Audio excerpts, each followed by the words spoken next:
వేములవాడలో త్వరలోనే 15,000 కుటుంబాలకు పూలు, పండ్లు, మొక్కలను పంపిణీ చేయనున్నట్లుగా మున్సిపల్ చైర్మన్ రాజు తెలిపారు.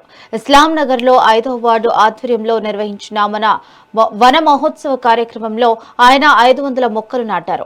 భావితరాలకు స్వచ్ఛమైన పర్యావరణాన్ని అందించడమే లక్ష్యంగా ప్రభుత్వం ఈ కార్యక్రమం చేపట్టిందని చెప్పారు.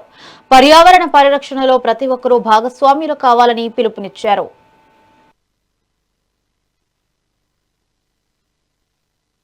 మరి వనోత్సవ కార్యక్రమం చేసుకోవడం మరి రాష్ట్ర ప్రభుత్వం ఈరోజు అధికారికంగా ఈ యొక్క కార్యక్రమం నిర్వహించడం మరి వేములవాడ పట్టణంలో మరి చెట్లు నాటాలి, మరి పర్యావరణానికి హాని చేయకుండా మరి మంచి ఆక్సిజన్ ఇచ్చే చెట్లు పెంచాలి, మరి భావత తరాలకు మరి రాబోయే మన పిల్లలందరికీ మంచి వాతావరణం కల్పించాలంటే మరి చెట్లు చాలా ముఖ్యమైనవి.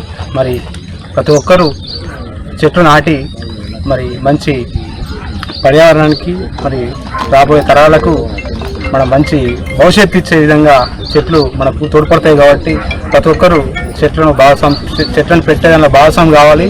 పెట్టిన చెట్లను పెంపొందించి మరి దాని నుంచి వచ్చే ఆక్సిజన్ కానీ ఇతరత్ర అవకాశాలన్నీ మనం సద్వినియోగం చేసుకోవాలి. అదేవిధంగా వేములవాడ పట్టణంలో ఇప్పటికే దాదాపు 1000 మొక్కలు నాటడం జరిగింది. మరి నేటి రోజు కూడా 500 మొక్కలు నాటడం జరుగుతుంది. వన మహోత్సవంలో భాగంగా మెగా ప్లాంటేషన్ డ్రైవ్ చేస్తున్నాము. ఈ ఒక్కరోజే మనం 1000 మొక్కలు దాకా నాటడానికి టార్గెట్ పెట్టుకున్నాము.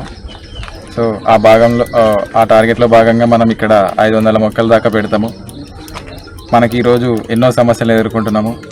వాతావరణ మార్పులు, తగ్గుతున్న భూగర్భ జలాలు, పెరుగుతున్న ఉష్ణోగ్రతలు, ఇలాంటి అన్ని సమస్యలకి ఉన్న ఒకటే పరిష్కారం చెట్లను పెంచడం. అట్లనే వాటిని కంటికి రెప్పలా కాపాడుకోవడం. చెట్లను పెంచి వీటిని కాపాడుకుంటే మనకి మంచి వాయువుని, ఫ్రెష్ వాటర్ని, ఇట్లా అన్ని విధాలుగా మనకి సాయం పడుతుంది.